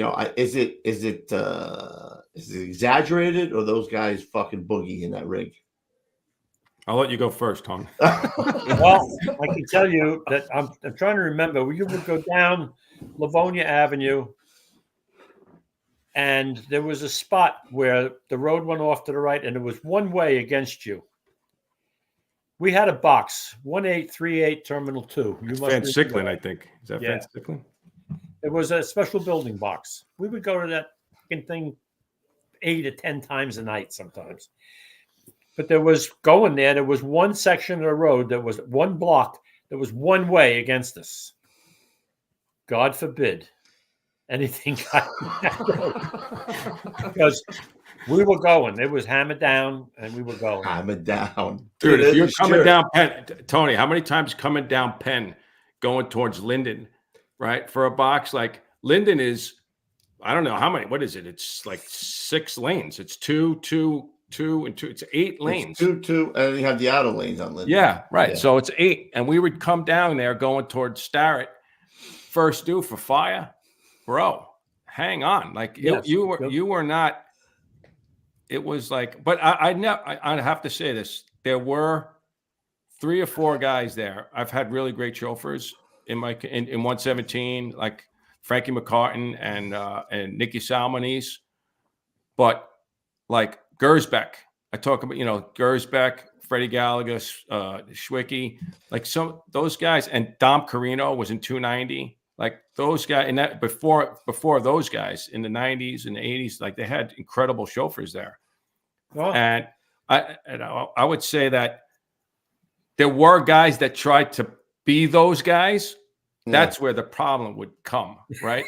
Those guys could handle any speed they could handle the rig, probably like Tony handled the rig when he was doing stuff, But there were a few guys that would make me more nervous than others. Did you ever have to say anything to anybody? Only one time did I ever say. One time you can ask me about my business. I bred, bro. You got to watch that, bro. Like you have to. Like that was, and that was one of those guys who was not Dom Carino, or he wasn't Freddie Gallagher, or any of those guys. Well, everybody, there are truck drivers, and then there are people that think that they're truck drivers. There you go. It's they take pride in that turnout, man. They take pride in getting there first. I think it's still the same way, as it should be. I mean, I think, in hindsight now, looking back, for fire, balls to the wall, right? For Absolutely. A second due gas leak, I can understand now the 1020. I can get, when you're there though, it was balls to the wall, right? We're going to beat you in. It's infectious, bro. It is. But now I understand. Like, it makes sense. And I think that rule of the 1020, responding if you're second due for a non-quote-unquote emergency helped out a lot on a lot of those scenarios. Let me ask you this then, Ruff. The roof. How old were you back in what? You there 2000 to 2000 what? 2002 to 2009. Okay. What about the roofie now? What would you say? Well, again, when you're in the game, I mean, Tony would probably Because right now we're away at trade shows. Oh, Coops, watch it, Coops, watch it. I'm like, well, I mean, you cannot take that officer out of. Yeah. You cannot. I did that in 288 too. Like, I mean, hey, heads up. Like, that's what you do. You know what I mean? All right. I think that the job has become much more cautious. And I watch videos and stuff of fires in the city, and I see tower ladders and that operating, and they're operating from a half a block away. When we go to job, I'd have the bucket in the window, and we would take ceilings down with the stang. Right. A top floor job, your bucket would be in the window. And you don't see that anymore. I can understand they don't want to damage the equipment. They don't want to hurt anybody. But hey, that's what you signed up for. That's what it's there for, baby. Out from a block away. Only the super pumper can do that. Tone, there was a video. It's so funny. There was a video of a job in Queens. Kevin's brother was a deputy chief, and the guys used the aerial, right, to vent the glass, right. They took the window and then they punched it up into the cock loft through the window to get some access, right. Right. You would have thought, what happened? You know how much that ladder costs on that rig to replace it? I'm like, are you fucking kidding me? I'm like, never one time did we ever think about the cost of the rig. Ever. Well, some guy out in Wisconsin saying, "Hey, how much it costs?" I remember guys. I mean, you know this, Tony. I remember. I see Richie Dumig. He was a lieutenant in 290. But I remember Gary Hoeing took the rig. There were projects in some of those spots where you went down like the stairs by Rocky. You know what I mean? Like there were stairs like that went into these courtyards. He took the rig. 103 took the rig down there. 290 took the rigs down there. They would rip the bottom of the exhaust off. But the ladder, getting to your point before, what you did, you were on the side, you got it in position, right? They would get the ladder in position, right? You beg for forgiveness later, you know what I mean? But you got the job done, and that's how it always seemed like the guys took care of business that way, Yeah. And that was every company. That's not just them. That's a lot of companies to get that done like that. Bronx, everywhere. Well, that's the name of the game. If you're going to do it, you got to get in there and do it. I never had, not never, but very, very rarely did I have a boss be upset with me for, exactly what I did. I once you get to the job and the boss gets off the rig, you're on your own. And I made a lot of decisions on my own, going to places where I thought I should be, and 99% of them turned out to be the right decision. Right. So, you know what, Tony? I read a lot that the Warriors kind of moved a little bit as far as, Brooklyn and Harlem and other places were early 70s, late 60s, early 70s, mid 70s. But the Bronx, it kind of started like mid 70s all the way into the 80s. Did you find that at all when you were up there? Like it was. What kind of movement are you talking about? Talking about the Warriors. Did you feel like in the late 70s, like you were doing as much work as you were doing from in early the Bronx? First of all, I was not in the South Bronx. Okay. We were south of the South Bronx. We did run in with 82 and 31, but they were in the shit. They were in the shit. We were busy. It was a busy house, but we had a lot of decent neighborhoods too. So it wasn't nuts. There was nothing that could compare with 68, 69, 70, 71 in Brooklyn. I don't care where you were. I'm sure that I wasn't in the South Bronx then. I'm sure that they were doing the same thing that we were doing. It was nutso up there too. The natives were burning the city down, and that's what it was. It was. I mean, when you look at those pictures, sometimes we've had a couple guys we had on Dennis Smith and a bunch of those guys, right? It looks like we compare it to like some of the pictures. It looks like Lebanon, right? It looks like somebody bombed out, right? Like 6-story buildings that are The Like- war of the worlds. The world I is know. over. This It's is, not, there's a guy smoking a cigarette like on his bike, next to a stoop that has no building to it. You know what I mean? Yeah. It's just like you said, it's like you can't even believe it. Like what's going? There's a car in the, on blocks in the street. There's a kid, playing a ball against a stoop or whatever, and it's just like Well, mind-boggling. Talk about apathy. When working in Brooklyn, right? So now we're coming out, we're going down Livonia Avenue, going towards the railroad.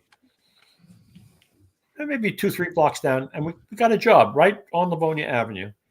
It's summertime. oh, where? It's probably close enough. I don't think he drinks. All right, he said Livonia. He didn't say Sheffield. Close enough. It's Sheffield and Livonia. You're shot. You're shot. We catch a job. We're going down. There's a party, a block party. It's not a block party. It's just a night. There's probably 30 or 40 people out on the street. Little kids in diapers running around. It's 2:00 in the morning. Running around. Fire coming out of 3 or 4 windows. The building across the street. Lou, when I tell you, they paid no attention to us, like we No didn't attention. even I exist. understand. No, like we weren't even there. We would get trapped in a street. They would call us in. We get trapped into one of the side streets. They'd have the top end of the. They know which way we were coming. Have the top end of the street blocked off with a couple of derelict cars. We pulled in, and they'd be up on the roof with the coping tiles. You know what I'm talking about. The big coping tiles over the parapet walls. Ceramic, yeah. It was nuts. It was crazy. It was dangerous time, but I wouldn't have missed it for the world. Yeah. I'd You'd have go to back say again, that. but you would go I back. would. I'd again. go back and do it again. I would. Where would you? What time would you go back? If you could go back. I'd go back to 1969, 1970. That was 103.2. There Yep. you go. it was nuts. Yeah, I said on the podcast a couple times, when I first went to Brooklyn, like I thought it was like a bizarro world because 2-3 in the morning you get a run. Like you said, there'd be kids in diapers, people out in the street in the projects talking. But you In go the there, summer, it's crazy. you go there at like 12, 1, 2 in the afternoon. It's a ghost town. There's nobody there. There's nobody there. They only come out at night. There was. I remember the first time when I got to Sheffield Avenue, and I took a shower. Where? Oh, Tony keeps That's how you picking get everything paid.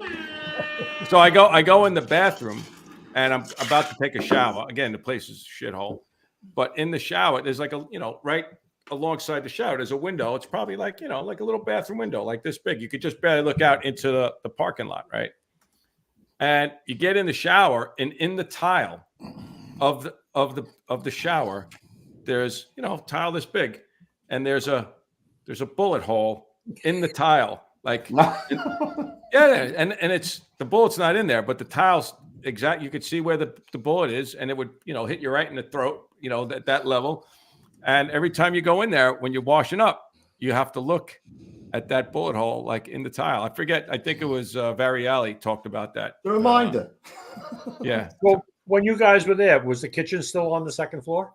No, it was on the first floor. It was Yeah, behind I think- 290. After the fire, 103. that's what they did. Well, the greatest part about the kitchen being up there and everybody being in the kitchen at that time is that they had these gigantic windows that overlooked the front of the firehouse. So if you were a smart person, if you were from the neighborhood, you did not stand By the window. out in the street in front of the firehouse. And there was some chiefs and there were some Oh, I got chiefs you. drivers that learned that the hard way. That's frowned upon now. It by the was way. if you were out there, you were fair game. Yeah, It you were was sitting duck is what you were. Yeah. Was I'm sure. Well, what year did the Listen. guy get shot, Roof? With the guy with the coming back with the checks? Was that 290? I was in the 30s. Hit her. Yeah, Oh. 1938. He was shot by robbers going to the bank to cash checks, I and thought that's that one might of have the been few later on. line of duty deaths where a member So was even back actually then, shot. it was a shithole. 38. Probably always was. Probably always will be. I can't was- believe it was- Fortunoff was over there. That's crazy. Yeah, that's Yeah, where the they source. started. It was very nice of them to let us use their parking lot. They weren't using it anymore. It was a great place to get a dozen cars off the street. So, Whatever happened to your helmet? It oh, got so stolen. going to go back. And I told you that my helmet Okay. was stolen, right? Yep. So now I'm in the Bronx. Come on. Don't even say it. No shit. No shit. I get a No phone shit. call. I get a phone call from 328 Engine. We have your helmet. Come on. Still had the Proby patch on it. Was hanging in someone's basement for 18, 20, 19 Decades. years. Yeah, yeah. The back half, it's got the hook to hang. The back half of the helmet was all dusty and whatnot, and the front half was like it was never touched. I got my helmet back a year before I retired. Wow. Did you ever find out like how that came about? You didn't even No ask. clue. You don't know. No clue. Somebody, I guess somebody bought the house where it was. They saw it there. How it wound up in 328 from South Ozone Park. Well, I they don't went know. on a run and saw it. So it was, but I That's got my pretty helmet back. Crazy, They man. probably even know. They probably just took your badge number on it. Was still on. Like, who is this guy? I think I don't know. This guy's that's what 20 years. happened. And I think that's how it wound up in 328. Right. But I drove out there and picked up my helmet, and yep, it was still had the Still Proby got it? patch on it. Still got it? Well, No. Proby pass, yes. Yeah. No. helmet, no, it was rotted. It was- All right. Dry rot. yeah, but John Boy's got The Proby patch. Proby in the patch is pictures. still. Oh, that Yeah, John you Boy. still have the 1032 helmet shield? Yep, he's got I that got too. all of them. Oh. Sent the picture of that. Can The somebody say, 103, yeah. hold on a minute. Favorite. Oh, I'm sorry. Cool. You got a little congestion there? What do you got? congestion going. Hey, listen, John Boy got me the guy. You know what I mean? He was John the one Boy's who all reached right, out. man. So, I go through some of the stuff that's on Facebook, and this thing, there's a thing on there that says I was a fireman when we rode the back step. Uh-huh.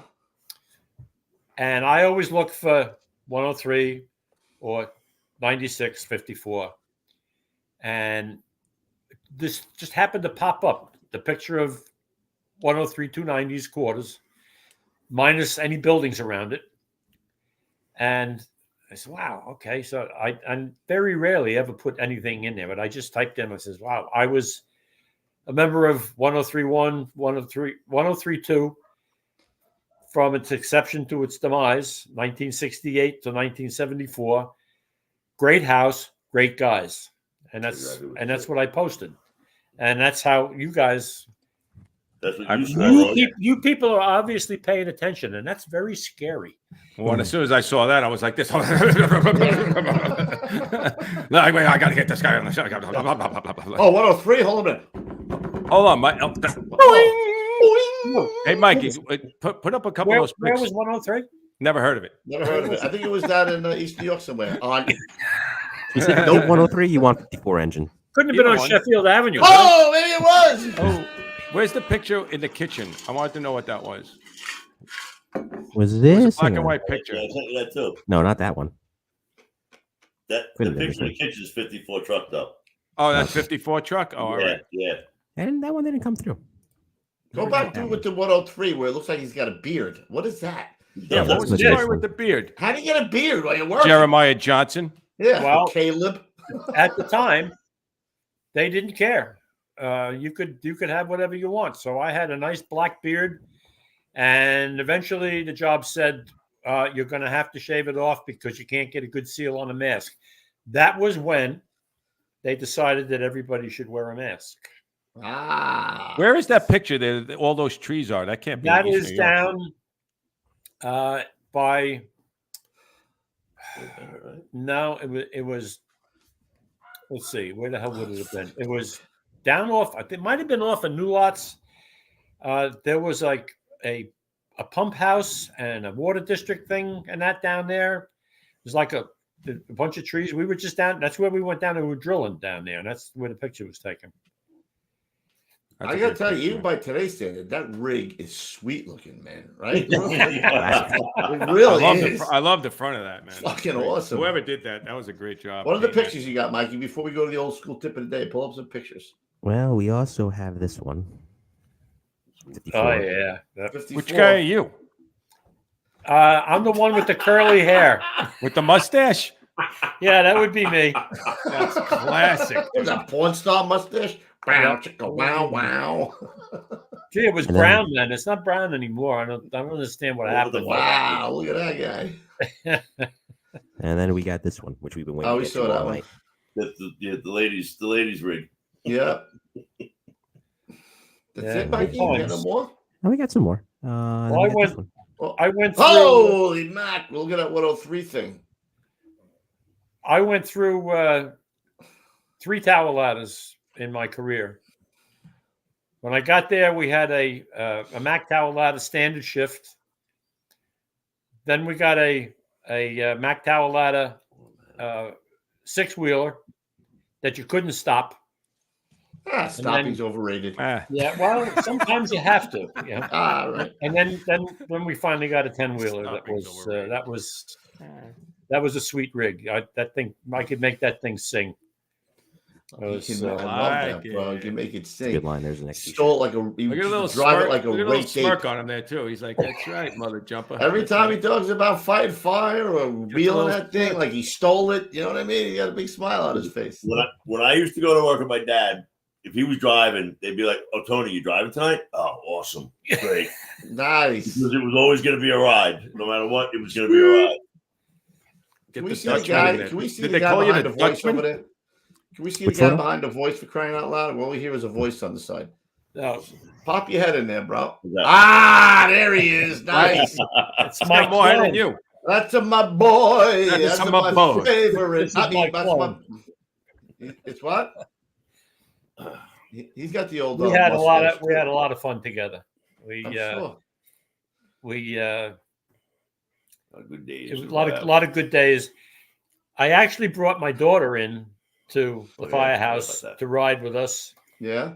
And the guys, Carol, they brought the saws out to, run the saws. I said, Carol, start the saw. He was over there. Nice. Hands tucked under the hat. Yeah. Bound up in a ball so nobody would know, You guys got relocated too that night, didn't you? I think so, yeah. It was great because I never gave bosses any grief except one. And that was when I first got to 96 engine. And that would have been the captain at the time. And that was the reason that I wound up in 54 truck, because the captain, pardon my French, was an asshole. And I was either going to get hooked up or I was going to go. So the safest place to go was in the truck in the same house where he couldn't touch me and I could be a pain in his ass. Well, good for you. So you took the nice way over to the truck instead of putting a transfer.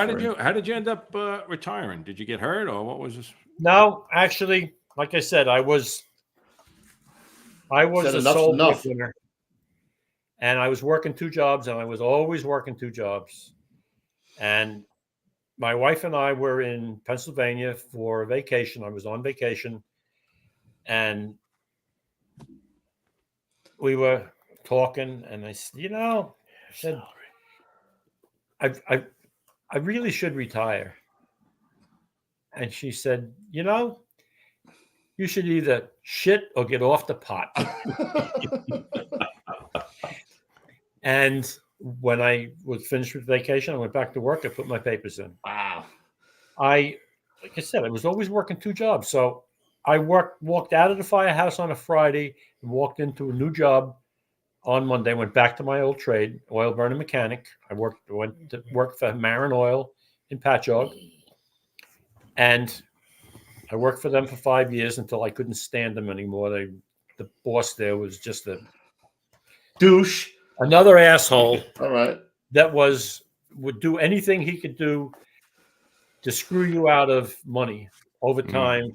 They had the workforce. We had a bunch of mechanics, so they had one group of mechanics that would work Monday on Tuesday to Saturday, and another group that would work from Sunday to Thursday. So they didn't have to pay him overtime. He was just a. Oh, in hindsight, would you have stayed long enough? Not a lot of fun. In hindsight, would I have stayed? Yeah.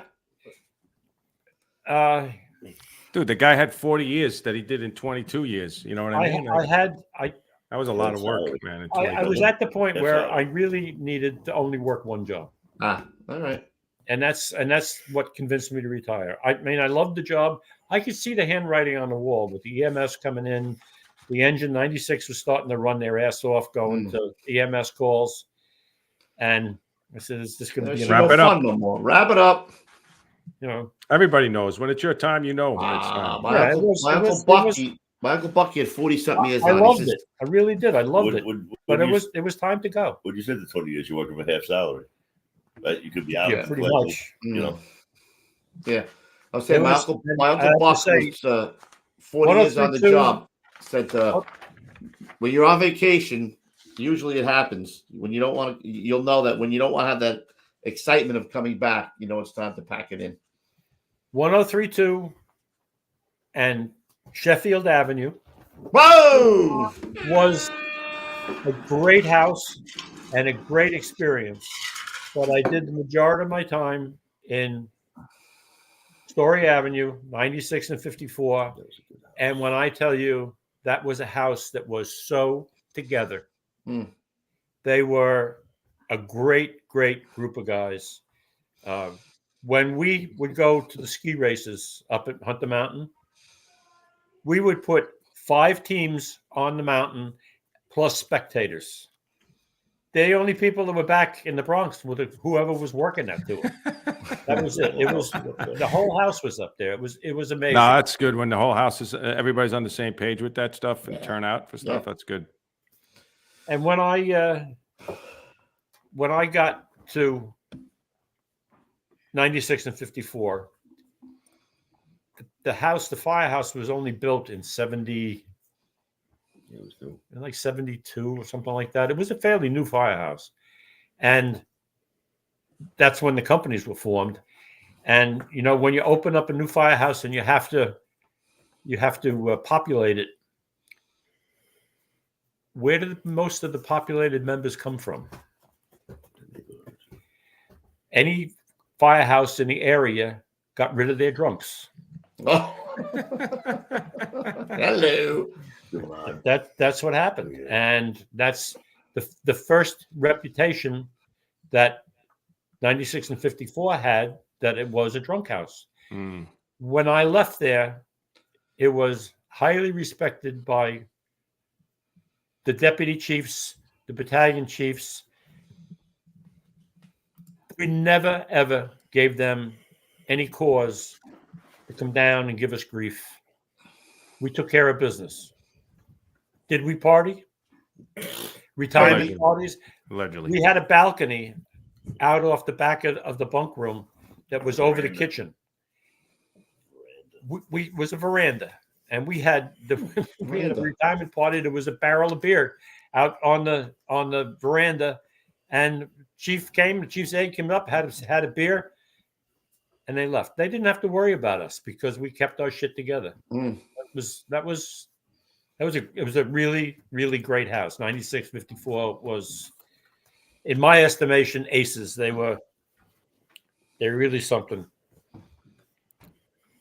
You had a good run at it there, fella. You had a good run, is right, man. Yeah, it was great career. I loved it. I had a great time. I worked with great people. It was 30 years ago, man. Wow. Well, hold on. We still got a little John time. Boy's getting old. You still got one thing. We got one thing. Hold on a minute. You know what time it is, bro? What time is it? Oh, Old school. it's time for ready, Mike? Yep. The old school tip Tip of the of day. the day, and there he is. So this is my tip for the day. For the senior men in the house, when you get a new Proby, take the new Proby aside. Tell them how the game is played. Because if the Proby doesn't understand how the game is played, he's not going to be a happy camper. And the people that he's playing with are not going to be happy with him. I saw this many times, people coming into 96 and 54 that just didn't get it. And the fact of the matter is, they never fit in. They lasted 6 months, 8 months, 10 months, and they were gone. Not because they weren't good firefighters. Well, some of them weren't, but they just didn't fit in. And you have to take them aside and let them know exactly how things are. Why do I have to be in the kitchen all the time? Why do I have to do the dishes? Why do I have to clean the bathroom? That's because that's what Probies do. That's how the game is played. When you have a couple of years on a job, you won't have to do that anymore, but you have to play the game. Got to tell them the rules. That's it. It's a team effort. If all the team players are playing, things go smoothly. If you have one person that doesn't want to play the game, it's one less person in the meal. Tone, there's a lot of new guys that don't play by the rules at all. They make the rules now. They're in charge of the rules, unfortunately. Well, listen, I did 30-something years in the volleys in Wading River, and I left a little over 2 years ago. I went inactive. One of the main reasons was that new people coming in just don't get it. You can't get them to do anything. It's the what's in it for me crowd. If there's nothing in it for me, then why should I do it? I understand. Don't make me do another rant, Tony. I'll go on another rant. I swear to God, I will.